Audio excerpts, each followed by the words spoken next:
Hello friends, hi, नमस्कार, welcome to my YouTube channel let's do and learn. Guys, आप सभी का अपने यूट्यूब चैनल में बहुत बहुत स्वागत करती हूँ। आज मैं क्लास जो लेके आई हूँ वो हमारी पीजीटी टीजीटी की क्लास है, जो कि हमारा बीपीएससी एग्ज़ाम जो होने वाला है उसके लिए मैं वीडियो यहाँ पर लेके आई हूँ।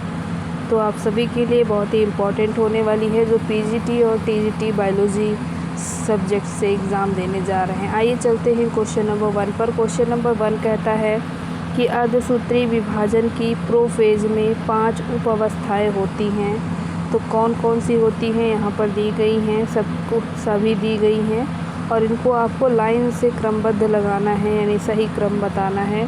पहला है पेकाइटिन, दूसरा है जाइगोटिन, तीसरा है डिप्लोटिन, चौथा है डाइकाइनेसिस और लास्ट है लेप्टोटिन। तो अगर सबसे पहले हम बात करें कि जो सबसे पहली जो उपावस्था है वो क्या होगी, तो पहले ऑप्शन देख लेते हैं। पहला ऑप्शन कहता है 1, 3, 2, 5 और 4 नंबर। फिर दूसरा कहता है कि 2, 3, 4, 2, 3, 5, 4, 1 नंबर। तीसरा कहता है चौथा पहला 5, 2, 3 और यहाँ पर डी कहता है 5, 2, 1, 3, 4। तो यहाँ जो सही उत्तर होगा वो होगा ऑप्शन नंबर डी, यानी पहला वाला सही है। स्टार्ट कहाँ से होता है, तो एल फॉर लेप्टोटीन। लेप्टोटीन के बाद आता है हमारा दूसरा नंबर लेप्टोटीन जाइगोटीन। इसके बाद आता है हमारा पेकाइटिन, पेकाइटिन है। उसके बाद पेकाइटिन के बाद हमारा है डिप्लोटीन। इसके बाद है डाइकाइनेसिस, डाइकाइनेसिस यानी लेप्टोटीन, जाइगोटीन, डिप्लोटीन। उसके बाद है डाइकाइनेसिस, फिर है ऑप्शन नंबर डी यहाँ पर सही उत्तर होगा। उम्मीद करती हूँ आपको ये क्वेश्चन समझ आया होगा। अगले प्रश्न की ओर चलते हुए, और अगला प्रश्न क्या कहता है, ये कहता है कि मानव में एंटमीबा जिंजिविलिस रहता है। एंटमीबा जिंजिविलिस मानव में कहाँ रहता है, ये आपको बताना है। पहला ऑप्शन है आंत में, दूसरा ऑप्शन है बड़ी आंत में, तीसरा ऑप्शन है पायरिया के मवाद पॉकेट में और लास्ट ऑप्शन कहता है आंत एवं बड़ी आंत में। तो यहाँ पर प्रश्न नंबर 2 का जो सही होगा वो होगा ऑप्शन नंबर सी, जो पायरिया हो जाते हैं माउथ में, हरे रंग का जो दांतों के बीच में जम जाता है वो क्या होता है, तो वो एंटमीबा जिंजिविलिस का इन्फेक्शन होता है, यानी आपको पायरिया डिजीज़ हो जाती है। तो ये एक प्रोटोजोवन डिजीज़ है। आइए अगले प्रश्न की ओर चलते हैं। अगला प्रश्न है हमारा लाल आंकड़े संबंधित पुस्तक संबंधित है। लाल आंकड़े संबंधी जो पुस्तक है वो किससे संबंधित है, यानी जो रेड डेटा बुक है, रेड डेटा बुक इसको इंग्लिश में बोलते हैं, वो किससे रिलेटेड है आपको ये बताना है। पहला ऑप्शन इस प्रश्न के लिए WWF द्वारा, दूसरा ऑप्शन है IUCN द्वारा, तीसरा ऑप्शन है BNHS द्वारा और लास्ट ऑप्शन है WPCI द्वारा। तो यहाँ पर अगर हम रेड डेटा बुक की बात करें तो ये IUCN से रिलेटेड है, यानी ऑप्शन नंबर बी यहाँ पर सही होगा। IUCN का पूरा नाम होता है international union of conservation of nature and natural resource, और इसका नया नाम जो है वो है WCU। WCU का मतलब विश्व संरक्षण संगठन। इसका मुख्यालय कहाँ है, तो स्विट्ज़रलैंड में है। और रेड डेटा बुक ऐसी किताब है जो जीवों की सूची होती है और जो विलुप्त हो चुके हैं या फिर विलुप्त होने के कगार पर हैं। आइए अगले प्रश्न की ओर चलते हैं। अगला प्रश्न है हमारा पैरामीशियम में आहार लेने की प्रणाली चलन है। पहला ऑप्शन है होलोजोइक, दूसरा है होलोफिटिक, तीसरा है सैप्रोजोइक और चौथा है एंटेजोइक। तो यहाँ पर जो सही उत्तर है इस प्रश्न के लिए वो ऑप्शन नंबर 1 होगा, होलोजोइक। यहाँ पर न्यूट्रिशन पाया जाता है। अगर हम पैरामीशियम की बात करें तो यहाँ पर न्यूट्रिशन जो होता है होलोजोइक होता है, यानी कि जब जंतु अपने पोषण के लिए पौधे व जंतु दोनों को ग्रहण करते हैं तो इस प्रकार क्या होता है, पोषण को होलोजोइक या फिर प्राणी सदस्य पोषण का प्रकार इसको बोला जाता है, क्योंकि इसके अंदर क्या पाया जाता है, क्लोरोफिल पाया जाता है। आइए अगले प्रश्न की ओर चलते हैं। टर्नर सिंड्रोम का नाम आपने सुन रखा होगा। इसमें गुणसूत्र की संख्या कितनी होती है ये आपको बताना है। पहला ऑप्शन है 46, दूसरा ऑप्शन है 45, तीसरा ऑप्शन है 47 और चौथा ऑप्शन है 48। तो यहाँ जो सही उत्तर होगा, टर्नर सिंड्रोम की बात करें तो जब एक कम हो जाता है क्रोमोसोम तब हम उसको टर्नर सिंड्रोम बोलते हैं, और जब एक ज़्यादा हो जाता है तब उसको हम डाउन सिंड्रोम बोलते हैं। इस बात को आप ध्यान रखेंगे। जब क्रोमोसोम की नंबर 45 हो तो उसको हम टर्नर सिंड्रोम बोलते हैं। आइए अगले प्रश्न की ओर चलते हैं। अगला प्रश्न है हमारा, माइकोप्लाज्मा किस जगत से संबंधित है? माइकोप्लाज्मा किस जगत से संबंधित है? पहला ऑप्शन है मोनेरा, दूसरा ऑप्शन है प्रोटिस्टा, तीसरा ऑप्शन है कवक और चौथा ऑप्शन है प्लांटी। तो इस प्रश्न का जो सही उत्तर होगा वो होगा ऑप्शन नंबर 1 कि मोनेरा ग्रुप से संबंधित है माइकोप्लाज्मा। और मोनेरा जगत के जो सभी प्रोकैरियोटिक और मोनेरा जगत में जो मतलब एनिमल होते हैं वो सभी क्या होते हैं? प्रोकैरियोट होते हैं और एक कोशिकीय होते हैं। जैसे जीवाणु हो गया, बैक्टीरिया जिसे हम बोलते हैं रिकेट्स हो गया, माइकोप्लाज्मा हो गया, आर्कीबैक्टीरिया हो गया, ये सभी क्या करते हैं? तो ये सभी माइकोप्लाज्मा जगत के अंतर्गत आते हैं, मोनेरा जगत के अंतर्गत आते हैं। माइकोप्लाज्मा भी मोनेरा जगत के अंतर्गत आते हैं। आइए अगले प्रश्न की ओर चलते हैं। प्रश्न नंबर 7 ये कहता है, एक कंदीय करोटी पाया जाता है। पहला ऑप्शन है राना टिग्रीना में, दूसरा ऑप्शन है कैलोटिस में, तीसरा है ऑरिक्टोगैलस लेगस में और डी ऑप्शन है एल्फस में। तो यहाँ पर जो सही उत्तर है वो यानी मोनोकंडक्टाइल जो स्कल है जिसे एक कंदरीय करोटी बोला जाता है, तो ये कहाँ पर किस में पाया जाता है? तो ये कैलोटिस में पाया जाता है। ऑप्शन नंबर बी यहाँ पर सही उत्तर होगा। अगले प्रश्न की ओर चलते हुए अगला प्रश्न है, मनुष्य में निष्कासित वायु में ऑक्सीजन लगभग होता है। पहला ऑप्शन है 4%, दूसरा ऑप्शन है 10%, तीसरा ऑप्शन है 20% और चौथा ऑप्शन है 16%। तो अगर हम बात करें मनुष्य द्वारा जो निष्कासित वायु है वो 16% है, यानी कि ऑप्शन नंबर डी यहाँ पर सही उत्तर होगा। आइए अगले प्रश्न की ओर चलते हुए और अगला प्रश्न है, स्कैरिस का प्रथम तरुण डिंबक कहलाता है, यानी कि उसका जो तरुण डिंबक यानी कि यंगर जो लार्वी होती है वो क्या कहलाती है? तो पहला ऑप्शन है फिलीफॉर्म लार्वा, दूसरा है रैबिडिटीफॉर्म लार्वा, तीसरा है मिरासीडियम लार्वा, चौथा है माइक्रोफाइलेरी। तो यहाँ पर जो इस प्रश्न का सही उत्तर होगा वो होगा रैबिडिटीफॉर्म लार्वा। इसके डिंबक को क्या बोलते हैं? तरुण डिंबक को रैबिडिटीफॉर्म लार्वा इसको बोलते हैं, रैबिडिटीफॉर्म लार्वा। आइए अगले प्रश्न की ओर चलते हैं। अगला प्रश्न है, वुचेरिया पैदा करता है, क्या पैदा करता है? पहला ऑप्शन है पेचिस, दूसरा ऑप्शन है सिर दर्द, तीसरा है पीलिया, चौथा है एंटीसिफेलिस एलिफेंटियासिस। तो यहाँ पर वुचेरिया जो पैदा करता है वो क्या करता है? तो आप जानते हैं वुचेरिया बैनक्रॉफ्टाई क्या है? तो एक प्रोटोजोवन है और ये क्या करता है? तो एलिफेंटियासिस यानी कि जो मोटा मोटा पैर हो जाता है, आपने देखा होगा, या मोटा मोटा हाथ हो जाता है वुचेरिया बैनक्रॉफ्टाई की वजह से, जिसे हम हिंदी में हाथी पाँव बोलते हैं, तो इसकी वजह से हो जाता है। आइए अगले प्रश्न की ओर चलते हैं और ये मच्छर से काट के होने वाली डिजीज़ है। अगले प्रश्न की ओर चलते हैं। पिथेकैंथ्रोपस यानी जावा कपी मानव का प्राणी वैज्ञानिक नेम क्या है, यानी इसका जैव वैज्ञानिक नाम क्या है? तो पहला जो ऑप्शन है वो है होमो इरेक्टस, दूसरा ऑप्शन है साइनेंथ्रोपस, तीसरा ऑप्शन है ऑस्ट्रेलोपिथेकस, चौथा है होमो सैम्पियस। तो यहाँ पर जो सही उत्तर है वो है ऑप्शन नंबर 1 यानी होमो इरेक्टस।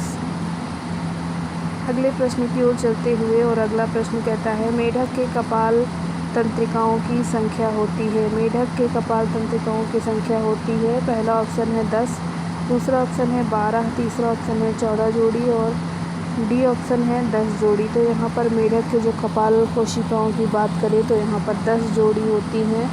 तो लास्ट ऑप्शन सही उत्तर होगा। अगले प्रश्न की ओर चलते हुए और अगला प्रश्न कहता है कोशिकांग जिसमें एक कोशिका में वायु श्वसन होता है वह क्या कहलाता है। पहला ऑप्शन है क्लोरोप्लास्ट, दूसरा है राइबोसोम्स, तीसरा ऑप्शन है डिक्टियोसोम्स और चौथा ऑप्शन है माइटोकॉन्ड्रिया। तो यहाँ पर अगर हम बात करें कि वायवीय श्वसन जहाँ पर होता है वो कहाँ होता है, तो माइटोकॉन्ड्रिया के अंदर होता है। यानी माइटोकॉन्ड्रिया वह कोशिकांग है जिसमें वायु श्वसन एरोबिक रेस्पिरेशन यहाँ पर होता है। और माइटोकॉन्ड्रिया को कोशिका का ऊर्जागृह यानी पावर हाउस भी कहते हैं, क्योंकि यहाँ पर खाद्य पदार्थ जैसे कि जो हम खाते हैं कार्बोहाइड्रेट वसा प्रोटीन इन सभी का ऑक्सीडेशन होता है, ऑक्सीकरण होता है, जिसके फलस्वरूप यहाँ पर एनर्जी उत्पन्न होती है एटीपी के फॉर्म में और यहाँ पर ही स्टोर हो जाता है। आइए अगले प्रश्न की ओर चलते हैं। अगला प्रश्न है एम्फिऑक्सस में मायोटोम्स की कुल संख्या लगभग कितनी होती है। एम्फिऑक्सस में मायोटोम्स की कुल संख्या कितनी होती है। पहला ऑप्शन है 40, दूसरा ऑप्शन है 50, तीसरा ऑप्शन है 60, चौथा ऑप्शन है 70। तो मायोटोम्स की बात करें एम्फिऑक्सस में तो यहाँ पर ऑप्शन नंबर सी सही होगा, यानी 60 संख्या में होते हैं। कितने होते हैं, तो ये 60 होते हैं। अगले प्रश्न की ओर चलते हुए अगला प्रश्न थोड़ा कथन वाला प्रश्न है, तो इसको ध्यान से हम रीड करेंगे। अगला प्रश्न कहता है कि निम्नलिखित कथनों पर विचार करिए। लार स्नेहक की तरह काम करती है। दूसरा कथन है लार का pH 3.4 होता है। तीसरा कथन है लारिये माइलेज स्टार्च और इसे शर्करा मुक्त करते हैं। और डी ऑप्शन कहता है कुछ औषधियों तथा आयन लार में उपस्थित होती हैं, यानी कुछ औषधियाँ आयन लार में उपस्थित होती हैं। तो यहाँ पर कौन सा कथन सही है। पहला ऑप्शन कहता है केवल 1 और 2 सही है।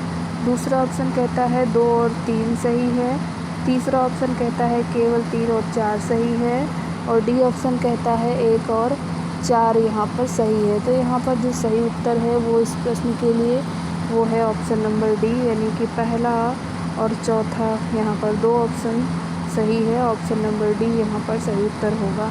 अगले प्रश्न की ओर चलते हुए अगला प्रश्न है हमारा अल्कोहल का पीना प्रभावित करता है। अल्कोहल का पीना यानी अगर आप कोई व्यक्ति अल्कोहलिक है तो उसका कौन सा अंग प्रभावित होता है। पहला ऑप्शन है प्रामस्तिष्क, दूसरा है अनुमस्तिष्क, तीसरा है मेडुला ऑब्लोंगेटा और चौथा है डायनोसिफेलॉन। तो यहाँ पर जो सही उत्तर होगा इस प्रश्न के लिए ऑप्शन नंबर 1 सही होगा, प्रामस्तिष्क।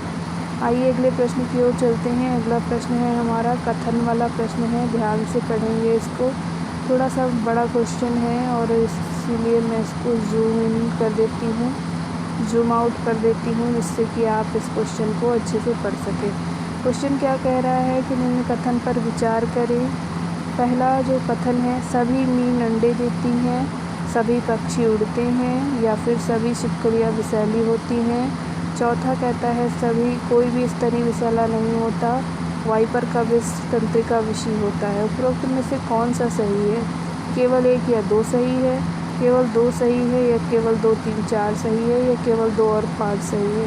तो यहाँ पर जो सही उत्तर होगा इस प्रश्न के लिए वो कौन सा होगा, तो ऑप्शन नंबर बी यहाँ पर सही होगा, यानी केवल 2 सही है यहाँ पर। और दूसरा क्या है कि सभी पक्षी उड़ते नहीं हैं, तो यहाँ पर केवल 2 ही क्या है सही है, क्योंकि सभी मीन अंडे नहीं देती हैं। और अगर हम बात करें यहाँ पर सही उत्तर की तो ऑप्शन नंबर बी यहाँ सही उत्तर है। अगले प्रश्न की ओर चलते हुए अगला प्रश्न है एंजाइम रेनिन की प्रक्रिया निम्न पर होती है। एंजाइम रेनिन की क्रिया निम्न पर होती है। पहला ऑप्शन है सेलुलोज, दूसरा है एमाइलेज, तीसरा है कैसिनोजन, चौथा है लिप्सा। तो यहाँ पर जो सही उत्तर है वो कैसिनोजन पर होता है। रेनिन का प्रयोग यहाँ पर जो एंजाइम रेनिन है इस रेनिन की क्रिया कैसिनोजन पर होती है। रेनिन दूध की जो विलेय प्रोटीन होती है केसीन, उसको क्या करती है ठोस एवं अविलेय वही में बदल देती है, अविलेय जो दही होता है उसमें बदल देती है। और सेलुलोज क्या है, तो ये पॉलीसेकेराइड है। सेलुलोज पृथ्वी पर सबसे अधिक मात्रा में पाया जाने वाला कार्बनिक यौगिक और बायोपॉलीमर तथा पॉलीसेकेराइड है। आइए अगले प्रश्न की ओर चलते हैं। मकड़ी का उत्सर्जी पदार्थ है। पहला ऑप्शन है अमोनिया, दूसरा है यूरिक एसिड, तीसरा है यूरिया, चौथा है ग्वानिन। तो मकड़ी का एक्सक्रीटरी मटेरियल क्या है? तो यहाँ पर ऑप्शन नंबर डी ग्वानिन है। ग्वानिन क्या है? मकड़ी का उत्सर्जी पदार्थ है और यह जल में क्या है? अघुलनशील होता है। इसमें कार्बन, हाइड्रोजन, नाइट्रोजन और ऑक्सीजन के यौगिक क्या हैं? पाए जाते हैं। किसमें? ग्वानिन में। आइए अगले प्रश्न की ओर चलते हुए अगला प्रश्न कहता है पिट्यूटरी ग्लैंड को कौन नियंत्रित करता है? पिट्यूटरी ग्लैंड, जिसे हम पीयूष ग्रंथि या मास्टर ग्लैंड भी बोलते हैं, इसको नियंत्रित कौन करता है? पहला ऑप्शन है एड्रिनल ग्लैंड, दूसरा ऑप्शन है पीनियल ग्लैंड, तीसरा है थायराइड ग्रंथि और चौथा है हाइपोथैलेमस। तो इसको कौन करता है? तो इस प्रश्न का जो सही उत्तर है वो है हमारा ऑप्शन नंबर डी हाइपोथैलेमस। इसको कौन रेगुलेट करता है? तो इसको रेगुलेट करता है हाइपोथैलेमस। आइए अगले प्रश्न की ओर चलते हैं। डीएनए द्विगुणन की विधि है। डीएनए द्विगुणन की जो विधि है वो क्या है? तो यहाँ पर पहला ऑप्शन है कंजर्वेटिव, दूसरा ऑप्शन कहता है नॉन कंजर्वेटिव, तीसरा ऑप्शन कहता है सेमी कंजर्वेटिव, चौथा ऑप्शन कहता है डिस्पर्सिव। तो प्रश्न नंबर 21 का जो सही उत्तर होगा ऑप्शन नंबर सी होगा, सेमी कंजर्वेटिव होता है डीएनए का जो डुप्लीकेशन मॉडल है, क्योंकि डीएनए का डुप्लीकेशन मॉडल क्या है? सेमी कंजर्वेटिव विधि द्वारा होता है और इस विधि में दोनों रंजुक क्या होते हैं? दोनों जो हेलिकल होते हैं वो अलग होकर टेम्पलेट की तरह कार्य करते हैं। डीएनए जो पॉलीमरेज एंजाइम होता है बहुलीकरण तथा डीएनए लाइगेज एंजाइम जो होता है वो छोटे छोटे टुकड़ों को आपस में जोड़ने का काम करता है और इस प्रकार संतति जो डीएनए होती है, यानी जो उनका जो आगे का डीएनए बनेगा, संतति यानी कि जो पेरेंट्स से जो नया डीएनए बन के आएगा वो क्या होगा? वो पुराने डीएनए उसमें एक जो हेलिकल होगा वो पुराना होगा और दूसरा हेलिकल क्या होगा? वो नया होगा। आइए अगले प्रश्न की ओर चलते हैं। अगला प्रश्न है हमारा वर्ग में चलन कोशिकांग अनुपस्थित होते हैं। कौन से वर्ग में अनुपस्थित होते हैं? पहला है स्पोरोजोआ, दूसरा है सीलिएटा, तीसरा है राइजोपोडा, चौथा है फ्लैजिलेटा। तो यहाँ पर प्रश्न नंबर 22 का जो सही उत्तर होगा वो होगा ऑप्शन नंबर 1 यानी स्पोरोजोआ।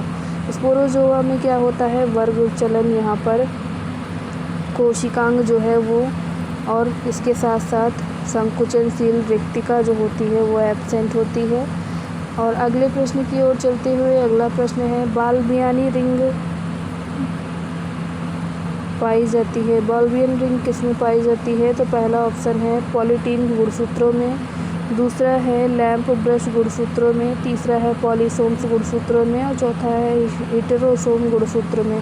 तो प्रश्न नंबर 23 के लिए जो सही उत्तर है वो है ऑप्शन नंबर 1 पॉलीटीन के गुणसूत्रों में। ऑप्शन नंबर 1 यहाँ पर सही उत्तर है। अगले प्रश्न की ओर चलते हुए अगला प्रश्न है हमारा जीवाणुओं में रूपांतरण की सर्वप्रथम खोज की थी। जीवाणुओं में रूपांतरण की सर्वप्रथम खोज किसने की थी? तो पहला ऑप्शन है लीडरबर्ग ने, दूसरा ऑप्शन है ग्रिफिथ ने, तीसरा ऑप्शन है एवरी व साथियों ने, चौथा ऑप्शन है टॉटम ने। तो यहाँ जो सही ऑप्शन होगा वो होगा ग्रिफिथ द्वारा। ऑप्शन नंबर बी यहाँ सही उत्तर होगा। अगले प्रश्न की ओर चलते हुए अगला प्रश्न है हमारा ड्रग स्ट्रेप्टोमाइसिन किस क्रिया को रोकता है? ड्रग स्ट्रेप्टोमाइसिन किस क्रिया को रोकता है? पहला ऑप्शन है प्रोकैरियोटिक ट्रांसक्रिप्शन, दूसरा ऑप्शन है यूकैरियोटिक ट्रांसक्रिप्शन, तीसरा ऑप्शन है प्रोकैरियोटिक ट्रांसलेशन और चौथा ऑप्शन है यूकैरियोटिक ट्रांसलेशन।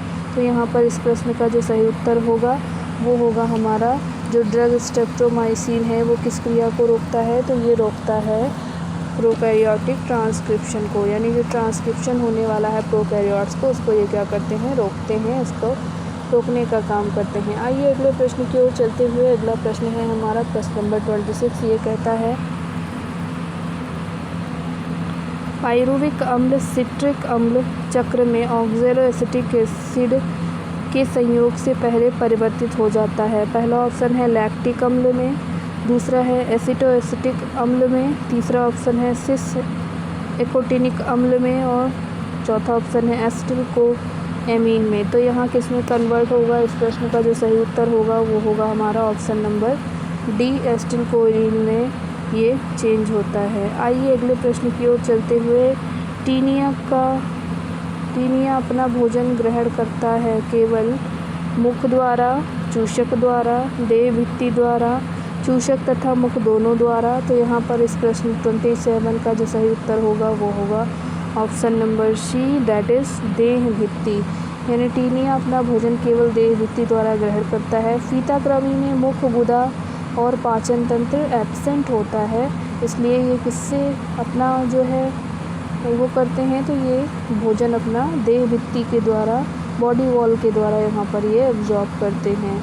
आइए अगले प्रश्न की ओर चलते हैं। अगला प्रश्न है हमारा, वयस्क फीताकृमि पोषण लेता है। वयस्क फीताकृमि पोषण लेता है, तो किससे पोषण लेता है वयस्क फीताकृमि? पहला ऑप्शन है चूषकों के द्वारा रक्त चूषण करके। दूसरा ऑप्शन है पोषक को आंत की श्लेष्म झिल्ली पर पोषण के लिए निर्भर रहकर। तीसरा ऑप्शन है पोषक के बचे हुए खाद्य को देह भित्ति से अवशोषित करके। चौथा ऑप्शन है पोषक के बचे हुए खाद्य को चूषक के द्वारा चूसकर।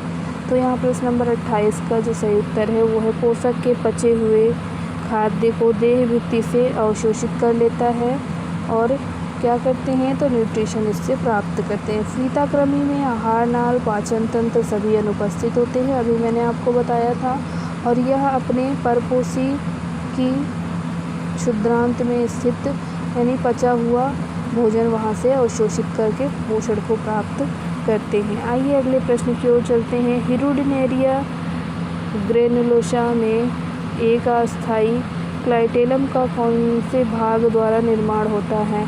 तो पहला ऑप्शन है 5 to 7, दूसरा ऑप्शन है 12 to 15, तीसरा ऑप्शन है 9 to 11 और यहाँ 4 ऑप्शन है 3 to 8। तो यहाँ पर जो सही उत्तर होगा वो होगा ऑप्शन नंबर डी, यानी कि 9 to 11, 9, 10, 11 ये हमारा क्या है, हिरुडिनेरिया का क्लाइटेलम पोर्शन बनाता है। आइए अगले प्रश्न की ओर चलते हैं। अगला प्रश्न कहता है, निम्न में से कौन सी वर्गीकृत श्रेणी का अवरोही अनुक्रम नहीं है, अनुक्रम है, ये आपको बताना है। निम्नलिखित में कौन सी वर्गीकृत श्रेणी का सही अवरोही अनुक्रम है? तो पहला ऑप्शन है प्रकार, क्रम, विभाजन, कुल, जाति, समुदाय। यानी अगर किसी एनिमल को आपको उसको वर्गीकृत करना है, उसका क्लासिफिकेशन लिखना है, तो सबसे पहले क्या लिखोगे ये बताना है। उम्मीद करती हूँ क्वेश्चन समझ गए होंगे। तो दूसरा ऑप्शन कहता है कुल, क्रम, गण, क्रम, विभाजन, प्रकार। तीसरा ऑप्शन कहता है विभाजन, प्रकार, क्रम, कुल, समुदाय, गण। डी ऑप्शन कहता है कुल, क्रम, विभाजन, कुल, जाति, समुदाय। तो इस प्रश्न का जो सही उत्तर होगा वो होगा option number C. Option number C क्या कहता है? तो ये कहता है कि विभाजन, प्रकार, क्रम, कुल, समुदाय, क्लासिफिकेशन। अगले प्रश्न की ओर चलते हुए और अगला प्रश्न कहता है, इनमें से कौन सा समवृत्ति अंग है? समवृत्ति अंग कौन सा है ये बताना है। पहला ऑप्शन है कीटों के पंख तथा पक्षी के पर।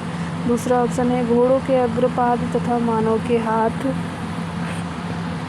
तीसरा ऑप्शन है चमगादड़ों के पंख तथा पक्षियों के पर। चौथा ऑप्शन है मछली के पखन तथा पेंगुइन के पोअर्स। तो यहाँ पर जो सही उत्तर होगा वो हमारा ऑप्शन नंबर 1, यानी कीटों के पंख तथा पक्षी के जो पर हैं वो समवृत्ति अंग है। ऑप्शन नंबर 1 यहाँ पर सही है। अगले प्रश्न की ओर चलते हैं। पेचिस का एक कारक एजेंट है। पहला ऑप्शन है एंटमीबा जिंजिवालिस, दूसरा ऑप्शन है एंटमीबा हिस्टोलिटिका, तीसरा ऑप्शन है एंटमीबा बकालिस और चौथा ऑप्शन है एंटमीबा कोलाई। तो प्रश्न नंबर 32 का जो सही उत्तर है वो है option number B, entamoeba histolytica. ये पेचिस का एजेंट है और प्रोटोजोअल डिजीज़ है। आइए अगले प्रश्न की ओर चलते हैं। अगला प्रश्न है, जीवाणु में लैंगिक प्रजनन सेक्सुअलिटी की खोज की थी, किसने की? पहला ऑप्शन लेडरबर्ग और टॉटम ने, दूसरा ऑप्शन H.J. मुलर ने, तीसरा ऑप्शन हरगोविंद खुराना ने, चौथा ऑप्शन ओपोवा और कोरनबर्ग ने। तो इस प्रश्न का जो सही उत्तर है ऑप्शन नंबर 1, लेडरबर्ग और टॉटम ने किया था। अगले प्रश्न की ओर चलते हुए अगला प्रश्न है, स्कर्वी रोग किसकी कमी से होता है? पहला ऑप्शन है विटामिन सी, दूसरा ऑप्शन है विटामिन डी, तीसरा ऑप्शन है विटामिन ए, चौथा ऑप्शन है विटामिन ई। तो इस प्रश्न का जो सही उत्तर है वो है विटामिन सी। ऑप्शन नंबर 1 यहाँ पर सही उत्तर है। अगले प्रश्न की ओर चलते हुए अगला प्रश्न है मानव शशक एवं अन्य अम्लीय स्तनियों में निषेचन कहाँ होता है? पहला ऑप्शन है अंडाशय में, दूसरा ऑप्शन है योनि में, तीसरा ऑप्शन है फैलोपियन नलिका में और चौथा ऑप्शन है गर्भाशय में। तो प्रश्न नंबर 35 का जो सही उत्तर है वो है option number C, fallopian tube जो होती है, नलिका होती है वहाँ पर। तो ये क्या है? ऑप्शन नंबर सी इस प्रश्न का सही उत्तर है। अगले प्रश्न की ओर चलते हैं और अगला प्रश्न है मैमेलियन थाइमस का संबंध मुख्यतः होता है तो किससे होता है? पहला ऑप्शन है शरीर के तापक्रम को नियमित करना, दूसरा है शरीर की समृद्धि को क्या करना? नियंत्रित करना, तीसरा है प्रतिरक्षात्मक कार्यों से और चौथा है एड्रेनलिन का स्राव। तो अगर हम बात करें मैमेलियन जो थाइमस है वो क्या काम करता है, तो यहाँ पर जो मैमेलियन थाइमस है उसका संबंध मुख्यतः और प्रतिरक्षा के कार्य से यानी एंटी इम्यून सिस्टम को मजबूत बनाने यानी प्रतिरक्षा के कार्य में, क्योंकि लिम्फोसाइट का उत्पादन करके ये क्या करती हैं? तो लिम्फोसाइट का उत्पादन करके इन्हें प्रतिरक्षी पदार्थ के संश्लेषण के प्रेरणा ये देती हैं। अगले प्रश्न की ओर चलते हैं। अगला प्रश्न है पेरिपेटस एक संयोजक कड़ी है किसके मध्य? पहला है एनिलिडा और मोलस्का, दूसरा है मोलस्का और इकाइनोडर्मेटा, तीसरा है एनिलिडा और आर्थ्रोपोडा, चौथा है आर्थ्रोपोडा और मोलस्का।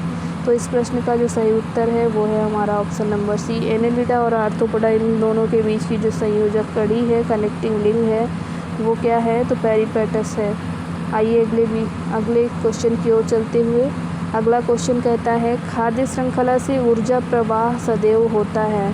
पहला है चक्रीय, दूसरा ऑप्शन कहता है अचक्रीय, तीसरा है अर्धचक्रीय और चौथा ऑप्शन कहता है इनमें से कोई नहीं। तो खाद्य श्रृंखला का जो ऊर्जा प्रवाह है वो सदैव कैसे होता है ये आपको बताना है। तो इस प्रश्न का उत्तर होगा ऑप्शन नंबर बी, अचक्रीय। यानी कि फूड चेन में अगर ऊर्जा जो प्रवाह है वो हमेशा यूनिडायरेक्शनल होता है, क्योंकि ये ऊर्जा का जो 10% भाग है वो अगले पोषण स्तर में जाता है। 10वें प्रतिशत का नियम लिंडमैन ने दिया था। ऊर्जा का पिरामिड हमेशा कैसे बनता है? तो सीधा बनता है। तो ऑप्शन नंबर बी यहाँ पर सही उत्तर होगा। अगले प्रश्न की ओर चलते हैं।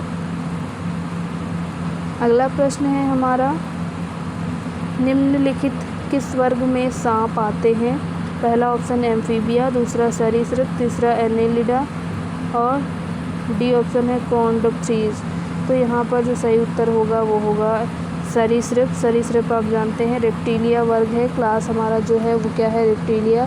और इस वर्ग के अंतर्गत क्या आते हैं? तो क्रीपर्स आते हैं जो रेंग के चलते हैं, जैसे यहाँ पर हो गया छिपकली हो गई, सांप हो गया, नेवला हो गया, ये सभी चीज़, सैलामेंडर हो गया, ये सभी चीज़ इसके अंदर आते हैं। आइए अगले प्रश्न की ओर चलते हैं। अगला प्रश्न है मैलपीजियन ट्यूब्यूल यानी मैलपीजियन नलिकाएं हैं। तो पहला है एनिलिडा के उत्सर्जी अंग, दूसरा है कीटो के उत्सर्जी श्वसन अंग, तीसरा ऑप्शन है मेढकों के उत्सर्जी अंग और चौथा ऑप्शन है कीटो के उत्सर्जी अंग। तो यहाँ पर मैलपीजियन ट्यूब्यूल की बात करें तो ये क्या है? तो ये आर्थ्रोपोडा का कैरेक्टर है और ये क्या है? कीटो के उत्सर्जी अंग है। ऑप्शन नंबर डी यहाँ पर सही उत्तर होगा। अगले प्रश्न की ओर चलते हैं। अगला प्रश्न है क्वाड्रिसेप्स एवं गैस्ट्रोनेमिसियम पेशी विद्यमान है। पहला ऑप्शन है हाथों में, दूसरा है टांगों में, तीसरा है कंधे में, चौथा है कलाई में। तो प्रश्न नंबर 41 का जो सही आंसर है वो है क्या? टांगों में। तो ऑप्शन नंबर बी यहाँ पर सही उत्तर होगा। अगले प्रश्न की ओर चलते हुए अगला प्रश्न है हिमालयी प्रदेश को छोड़कर भारत को निम्न 4 प्रमुख वानस्पतिक क्षेत्र में विभक्त किया जा सकता है। तो कैसे किया जा सकता है ये आपको बताना है। पहला जो हमारा कथन है उष्णकटिबंधीय पर्णपाती वन या फिर उष्णकटिबंधीय वर्षा वाले वन, कटकी एवं गुल्म वन या फिर ज्वारीय वन। तो आपको अवरोही क्रम में इनको लगाना है। तो पहला ऑप्शन कहता है 1 2 3 4, दूसरा ऑप्शन कहता है 1 2 4 और 3, तीसरा ऑप्शन कहता है 2 1 और 4 और 5, 3 और 4 होगा, यहाँ ऑप्शन में मिस्टेक हो गया है। और यहाँ पर क्या होगा 2, 1, 4, 3। तो यहाँ पर जो सही उत्तर होगा वो हमारा इस प्रश्न का जो सही उत्तर है ऑप्शन नंबर 1 हो जाएगा। 1, 2, 3, 4 यानी ये क्या है, तो ये सही क्रम में लगे हुए हैं। आइए अगले प्रश्न की ओर चलते हैं। अगला प्रश्न है, निम्न में से कौन सजीव कॉर्डेट है परंतु कशेरुकी नहीं है। यानी सजीव कॉर्डेट तो है लेकिन वो कशेरुकी नहीं है। पहला ऑप्शन है कटला, दूसरा है हिप्पोकैम्पस, तीसरा है हेमीडेक्टाइलस, चौथा है एम्फिओक्सस। तो यहाँ पर जो इस प्रश्न का सही उत्तर होगा वो होगा एम्फिओक्सस। एम्फिओक्सस का नाम आपने सुन रखा होगा। एम्फिओक्सस सजीव कॉर्डेट है लेकिन कशेरुकी नहीं है, यानी वर्टिब्रेट नहीं है। ये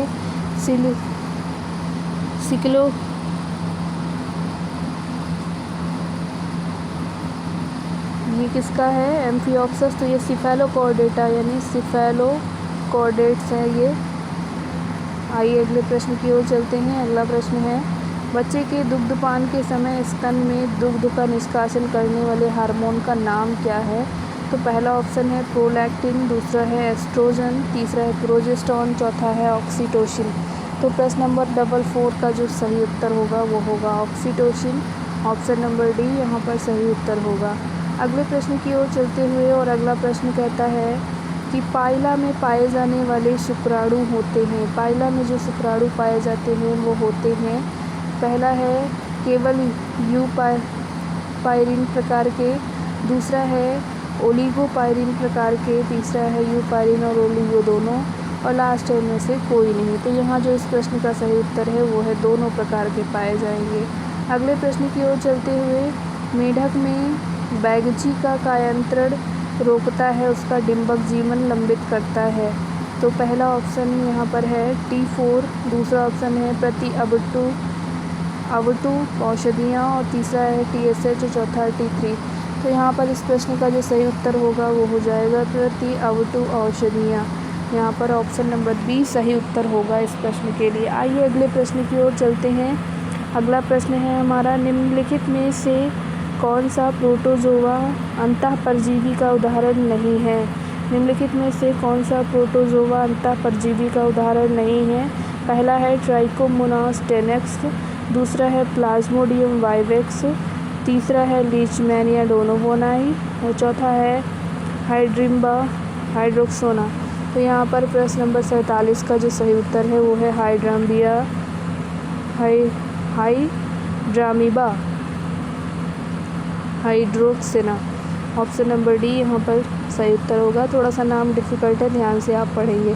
अगले प्रश्न की ओर चलते हुए, अगला प्रश्न है हमारा, अधिवृक्क ग्रंथि को व्युत्पन्न किया गया है। अधिवृक्क जो ग्रंथि है उसको कहाँ से उत्पन्न किया गया। पहला है एक्टोडर्म, दूसरा है एक्टोडर्म और एंडोडर्म, तीसरा है मीजोडर्म, चौथा है एक्टोडर्म और मीजोडर्म। तो इस प्रश्न का जो सही उत्तर है वो है हमारा एक्टोडर्म और मीजोडर्म, यानी कि दोनों ही जगह से यहाँ पर क्या है, तो इसको यहाँ पर एड्रिनल ग्रंथि किडनी के ऊपर ठीक यहाँ पर दिखाई पड़ती है।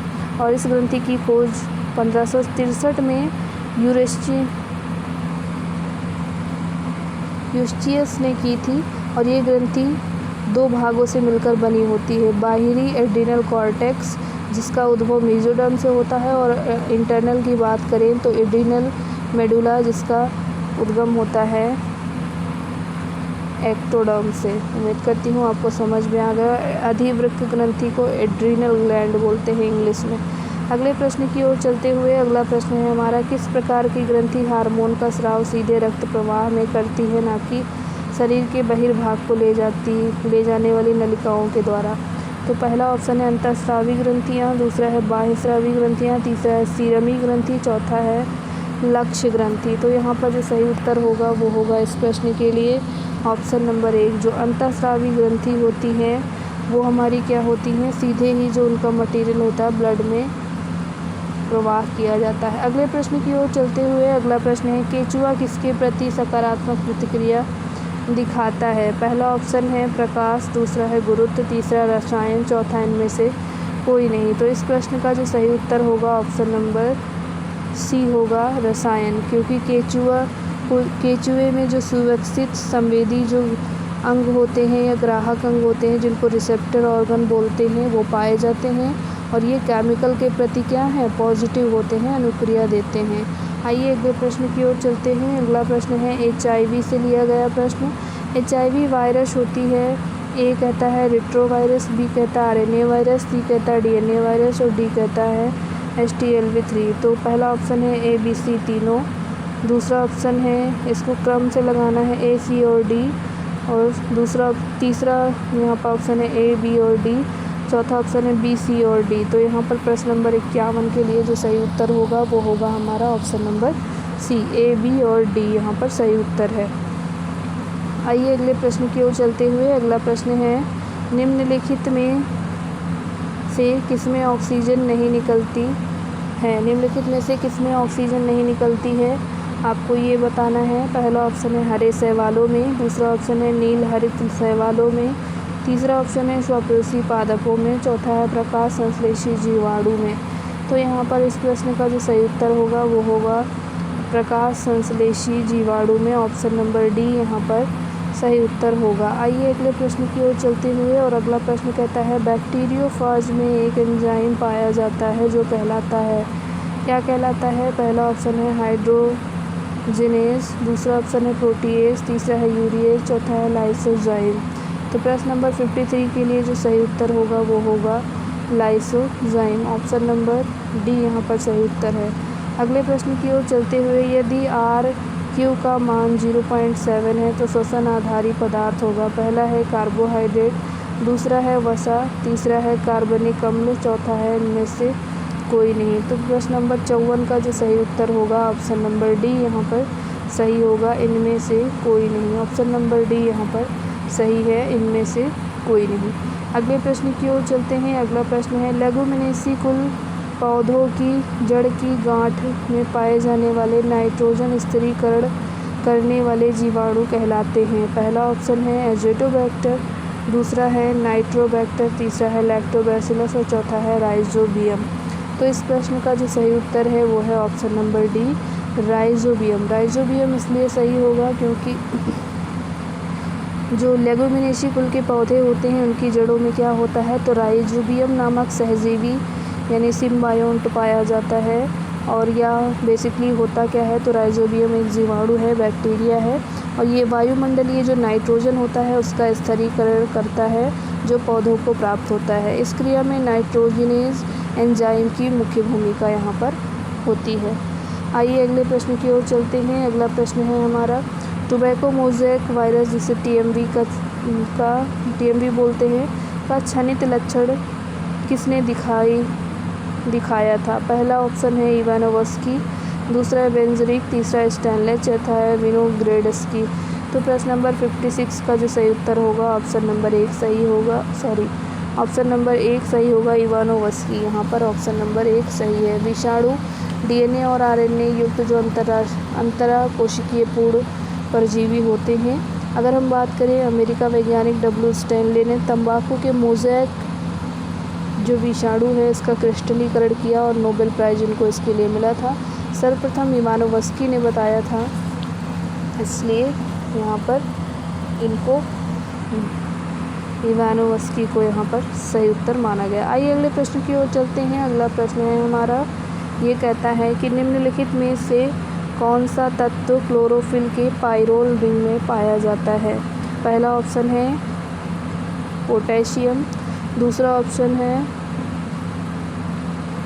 मैग्नीज, तीसरा ऑप्शन है मैग्नीशियम, चौथा है मॉलिब्डेनम। तो यहाँ पर जो सही उत्तर होगा वो होगा मैग्नीशियम, यानी मैग्नीशियम जो तत्व है वो क्लोरोफिल के अंदर पाइरोल रिंग में पाया जाता है। क्लोरोफिल सबसे महत्वपूर्ण वर्णक होता है और क्लोरोफिल कई प्रकार के होते हैं। आइए अगले प्रश्न की ओर चलते हुए। अगला प्रश्न है हमारा, जीवाणु जो नाइट्रेट को आणविक नाइट्रोजन में बदलता है कहलाता है, तो क्या कहलाता है। पहला है नाइट्रीफाइंग बैक्टीरिया, दूसरा है मिथेनोबैक्टीरिया, तीसरा है डाइजोट्रॉफिक बैक्टीरिया और चौथा है डिनाइट्रीफाइंग बैक्टीरिया। तो प्रश्न नंबर 58 का जो सही उत्तर है वो है option number D, denitrifying bacteria, option number D यहाँ पर सही उत्तर होगा। आइए अगले प्रश्न की ओर चलते हैं। अगला प्रश्न है, मार्फिन का स्रोत है पहला है राउल्फिया सर्पेंटाइना, दूसरा है कैनाबिस सिटाइवा, तीसरा ऑप्शन है पेपावर सोमनीफेरम, चौथा ऑप्शन है कैजेनस कैजान। तो 59 का जो सही उत्तर है वो है पेपावर सोमनीफेरम। पेपावर सोमनीफेरम को सामान्यतः ओपियम पॉपी यानी कि जो हमारा ब्रेड सीड जिसको बोलते हैं, या फिर जिससे हमें क्या मिलता है, मार्फिन मिलता है, अफीम प्राप्त होता है, वो हमारा। आइए अगले प्रश्न की ओर चलते हैं। अगला प्रश्न है, निम्न में से कौन सा जीवाणु विनाइट्रीकरण से संबंध है? पहला ऑप्शन स्यूडोमोनास, दूसरा है एजेटोबैक्टर, तीसरा है रोहोडोस्पेलियम और चौथा है राइजोबियम। तो यहाँ पर इस प्रश्न का सही उत्तर होगा वो होगा ऑप्शन नंबर 1 स्यूडोमोनास। स्यूडोमोनास क्या है? तो ये डीनाइट्रीफाइंग बैक्टीरिया है। आइए अगले प्रश्न की ओर चलते हैं। तंतुमय जीवाणु किसे कहा जाता है? तंतुमय जीवाणु किसे कहा जाता है? पहला ऑप्शन है माइकोप्लाज्मा, दूसरा है स्पाइरोचेट्स, तीसरा है एक्टिनोमाइसिटीज, चौथा है विब्रियोज। तो यहाँ पर जो सही उत्तर होगा इस प्रश्न के लिए ऑप्शन नंबर सी सही होगा, एक्टिनोमाइसिटीज यहाँ पर सही उत्तर होगा। और एक्टिनोमाइसिटीज की बात करें तो ये क्या है? कवक जालीय यूबैक्टीरिया या तंतुमय बैक्टीरिया इसको कहा जाता है।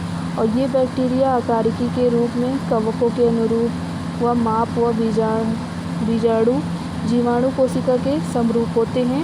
इन्हें जीवाणु और कवकों के बीच की कड़ी कहा जाता है, यानी कनेक्टिंग लिंक कहा जाता है। आइए अगले प्रश्न की ओर चलते हुए अगला प्रश्न कहता है, निम्नलिखित में जो कवक नाशी सर्वांगी होता है वह है, पहला बैबिस्टीन, दूसरा है ब्लू कॉपर 50, तीसरा है इंडोफिल 45, चौथा है सल्फकस। तो यहाँ पर जो सही उत्तर होगा वो होगा ऑप्शन नंबर 1 बैबिस्टीन। आइए अगले प्रश्न की ओर चलते हैं। अगला प्रश्न है हमारा, गाइस यहाँ पर ये प्रश्न पूरा नहीं है यहाँ पर, तो आने वाली जो वीडियो होगी वहाँ पर से हम स्टार्ट करेंगे प्रश्न नंबर 63 से। और उम्मीद करती हूँ आपको आज की ये वीडियो पसंद आई होगी। वीडियो पसंद आई हो तो प्लीज़ हमारे चैनल को सब्सक्राइब करना ना भूलें और बेल आइकॉन ज़रूर प्रेस करें। और वीडियो पसंद आई हो तो अपने दोस्तों को शेयर करें, कमेंट करके हमें अपने सुझाव ज़रूर बताएं। अगर कोई क्वेश्चन हो, कोई क्वेरी हो तो वो भी आप हमें कमेंट कर सकते हैं। Thank you for watching, have a nice day. नमस्कार, जय हिंद।